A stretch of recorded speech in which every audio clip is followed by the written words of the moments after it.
Hi, my name is Stephanie from The Well-Doing Mama, and today I am here to encourage you in homeschooling. That is my goal, is to encourage you in being the best mom and homeschooler and doing the things God has called you to do and to doing it well.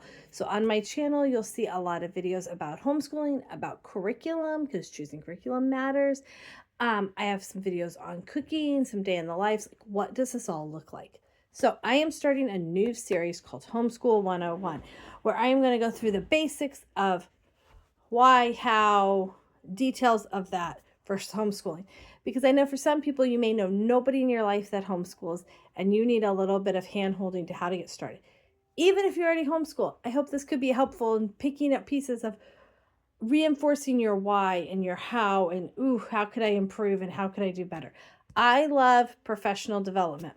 I always have. So when I was I love school. I love learning. I love going to school. I didn't love like some parts of going to school. We'll get to that in the story. But I like the learning. I like learning. I like like conferences and things like that. I don't get to go to a lot, but I really, really enjoy that style. Like lots of good learning. So I've always done some type of professional development. So hopefully this can be some professional development for my homeschool mom friends. So why do we homeschool? A little bit of background. We have 8 kids, ages 21 down to 5. 2 are off in college.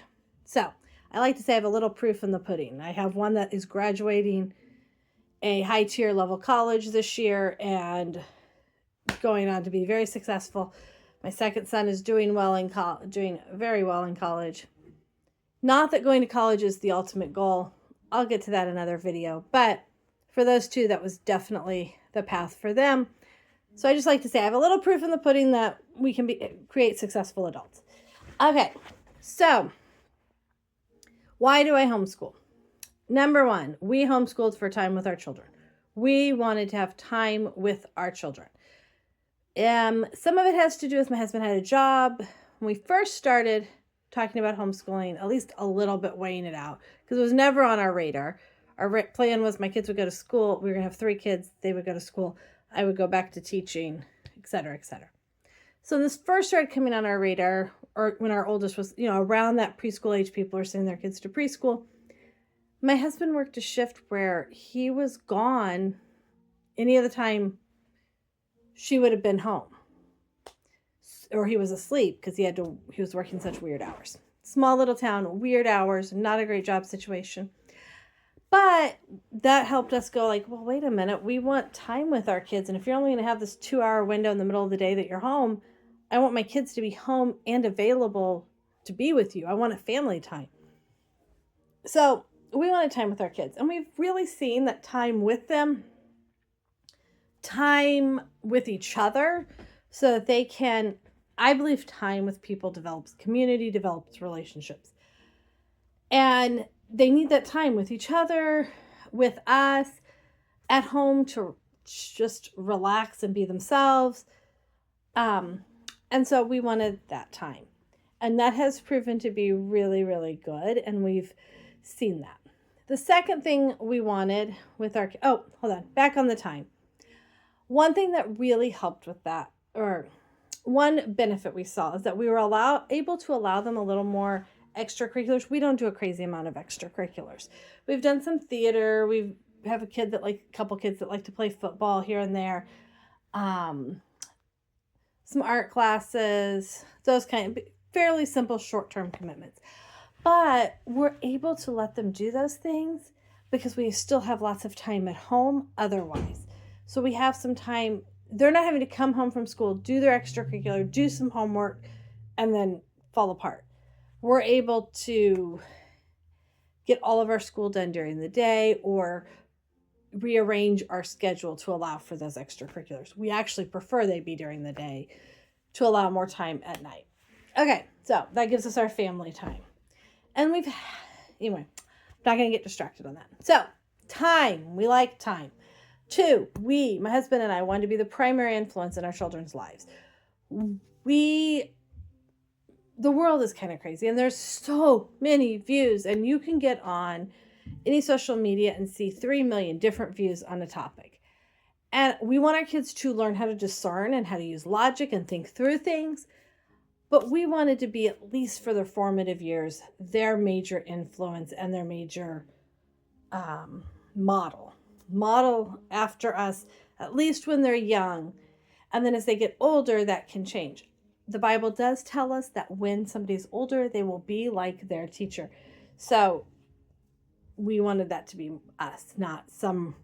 There are excellent public school teachers and there are bad public school teachers, just like anybody else, right? But you don't have control over that. Then also peers, like there are good peers and there are bad peers, and you would have had no control over that. I didn't like a lot of my peers in school. I got teased and bullied, and I did not enjoy that at all. And I didn't want that for my kids. I wanted them to be able to be who they are without worrying about what anybody else thinks about them. And so, except for God, worry about what God thinks of you. Okay, so we wanted time with them. We wanted to be their primary influence, especially in those younger years. We also wanted a high academic standard. Now, I know that some public schools have great academic standards, some don't. This is not a judgment on public schools in any sort. This is our experience. So we wanted a high academic standard for our children. That also is going to vary by child. We wanted it to adjust to challenge them. We want them always challenged, but not so much they're frustrated. We wanted that individualized education. So I remember when I was in education college, I went to college, have a degree in secondary education. There was this huge push at the time for individual learning plans, kind of like an IEP, but for every student. Every student should have an individual learning plan. And I 100% agree with that. I also think it's incredibly unrealistic in a mass school situation. I don't know how you would create that in a large school situation. But I think it's incredibly brilliant. I mean, it's great. And that's what I wanted for my kids, is that each one of my kids would have an education that pushed them at just the right level. So also one thing that played into this is our oldest, when she started kindergarten, was already reading. I had worked with her a little. She picked up on things incredibly quickly and just was really good. She did not learn reading by phonics. She memorized words. Her and I were just chatting about that. Not because I taught her that way. That's just what happened. So, I mean, at 5, she was reading out of a hymnal. So, I feel like if she'd gone to public school, I was concerned that she would end up being bored and she would not be pushed to her potential then. And so I didn't really care for that. We also had a lot of people around us that homeschooled. Well, we didn't have a lot of people that currently were homeschooling. Our pastor and his wife homeschooled. A lot of the people that were around us had been homeschooled, but they all had kids just a little bit younger, so none of them were actually homeschooling at that point. But a lot of them were definitely going that direction because they had been homeschooled or attended a very small private school, like 20 or fewer kids private school. So we wanted that high academic standard. That's part of the reason we didn't choose to go to a Christian school. Now, there's several reasons. One, the Christian school we looked at the time is about 40 minutes away, which meant 40 minutes to drive her there, 40 minutes to drive home, wait all day, drive back and back. So that was not an ideal situation. We did not have the money, and we did not even have the money for gas to do that. I remember telling my husband, I figured out how much the gas would be, and it was going to be a few $100s a month. I don't know where this would come from in our budget. So we didn't even have the money. And then I said, well, I can school her myself in the time it would take me to drive her back and forth. Because I think our concern probably at the time was how am I going to do this? We had at least 3. I think we had 3 kids when she started school. And then we pretty quickly had our 4th after that. So I think our concern was time-wise, can I handle this? But I'm I would spend just as much time driving her to and from school as I would actually doing school with her. And I was already doing things with her. I was a very hands-on scheduled type of mom. We had 2 reading times a day. I remember that. We read for over an hour a day. And we did flashcards, and we did purposeful activities. Okay, we're going to pull out the Play-Doh and play with Play-Doh for half an hour. We're going to do puzzles now. So we had very purposeful times in our day. So I didn't doubt my abilities. It's funny. A lot of people are like, oh, my kids get to high school. How will I teach them? I had no concerns for high school. That teaching to read is what scared me. And since she was already reading, then that made my life a little easier. Later, learned that teaching to read is a hard thing to do, and I struggle with that, but that's okay because there's lots of good curriculum, and God carries us through those hard things if we are diligent to do our parts. We just have to be diligent there. So we wanted the high academic standards. As our kids have gotten older, I have seen how important that is, that we can push our kids and give our kids extra resources and teach them things that we find most important, and we can actually push them. So I have some kids that, if left to their own devices, I have some kids that if they were in the public school, they would be the perfect straight A student. They would do everything, absolutely perfectly. It would be amazing, top tier students. And I have some that would do as little as possible to get by. They might still be an A student, but they wouldn't actually be pushing themselves. And I want them to push themselves. I actually want my kids to fail. I want them to do things that they're not good at so that they can learn how to work through and learn new things that they're not excellent at yet. That's why we do a lot of 4-H projects. It helps stretch them in some different areas that they wouldn't be stretched in otherwise. So it's important to me that our kids are stretched, but to the right degree and for the things that are best for them. So for different kids, it's going to mean different things. And I can provide that individual learning plan that allows them each to be stretched in different ways. So we wanted time with our kids. We wanted to be the primary influence. We wanted high academic standards. And we wanted a Christian education. And obviously, the public school cannot provide a Christian education. That's not their job.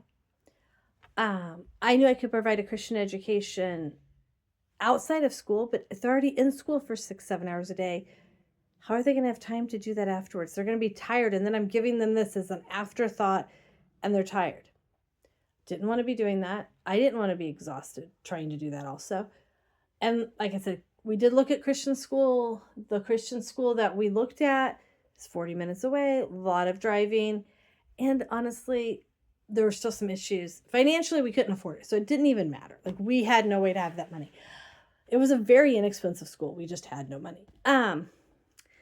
But looking back, I am so glad because I don't believe the level of academics is where I would want it. You can't provide, okay, you could in a perfect private school provide an individual learning plan, but not in most schools. And so I think it's easy for kids to just kind of work their way through or work the system. So that is why we homeschool. We homeschool for those reasons, to provide a good education, to be their influence, to have time with them, and to provide a Christian education. There are a lot of benefits we've seen that we didn't necessarily expect along the way. We didn't expect that we've seen added on things like them learning life skills. I think that is great. Oh, one of the great benefits that our kids have had is it's opened up opportunities for them to work during high school more hours. So we do not have the financial means to pay for college for our kids. And we would prefer them not go in huge amounts of debt. Small amount of debt may be necessary. So they've been able to work. One of my daughters went and got her CNA, and it was a CNA at a local nursing home, which was really hard work, but also fairly well paid. She did that for a year and a half, I think, in high school, and then she worked as a tutor for another mom, and she worked in a small little boutique shop in town. Two of my other kids have worked at our local trampoline park, and it's been great experience. For our kids, it's taught them some things that you couldn't learn in a classroom, but it's also given them the opportunity to not be as stressed, like, oh, I want to work, and I have all this school to do. They can get their school done during school time. I used to go to school and then come home and have all kinds of homework to do. And I just felt like it was always like so much work. And I was a good student. I was actually a really good student. I graduated first in my class at high school, but I worked really hard to do so.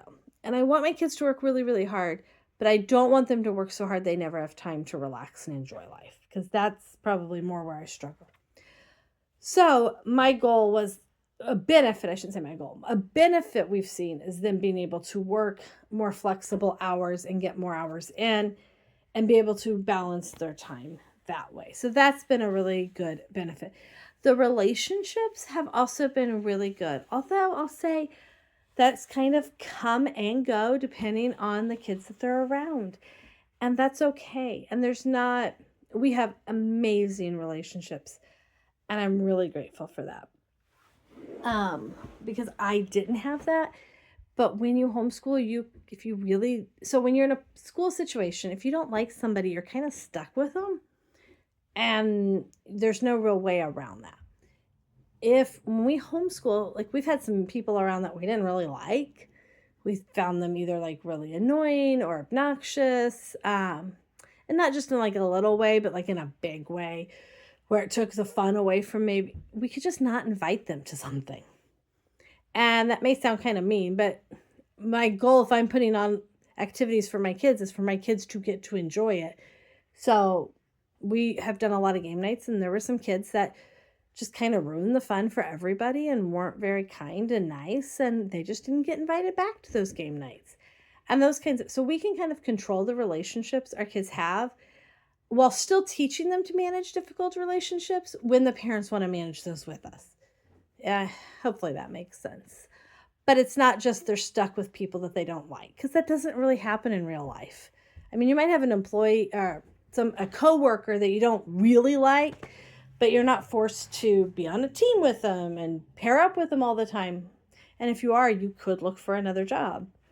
And so I think I said I didn't like a lot of the peer interactions at school. So another great benefit we have seen is the varied age friendships. So, and I always tell people, like, I have friends that are 30 and I have friends that are 60 and I'm 46.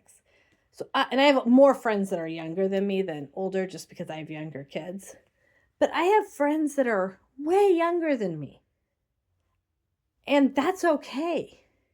So our kids get to have friendships with kids of a huge age range. So we have, they might have a friend they might be 10 and they have a friend who's 7 or 8, or they have a friend who's 11, 12, 13. They all interact and work together, and that is such a blessing. After co-op, we had a couple years ago, 2 of our teenage boys started playing football with some of the younger boys. And that has continued after co-op. And it is such a neat blessing to see high school boys playing football with these little 5, 6, 7, 8, 9, 10, like almost any age. And it is just the sweetest thing.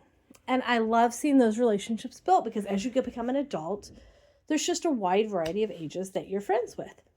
So that's been a surprise blessing that I really hadn't thought about. So we have loved homeschooling. We love the benefits. But like I said, it is hard, and it's hard to do really, really well. And that is my goal. So my goal in this is to encourage you in doing it well. And I'm going to keep doing some other videos about how to do it well, and just encouragement that it's normal to want to do it well. I feel like the homeschool community has gotten a little too forgiving, maybe, of, oh, it's okay if your kid doesn't know how to read. You know what? It is okay if your kid doesn't know how to read, but let's develop a plan to help work on it with them. It's okay if your kid's not great at math, but let's develop a plan to help them get better. It's okay if these things aren't happening, but how can we now work towards it getting better? Because it's not okay for our kids to graduate high school and not be able to read. It's not okay for them not to know how to write a paper. They need those skills in life. So how can we work towards them getting better and better and more proficient at the things that they need to learn? And not everybody's going to be at the same skill level, but let's keep pushing our kids forward a little bit at a time. So that is my goal, is to encourage you that it is hard, but it is so, so worth it. And there are days that it is so much fun and is so great. So I hope this was encouraging.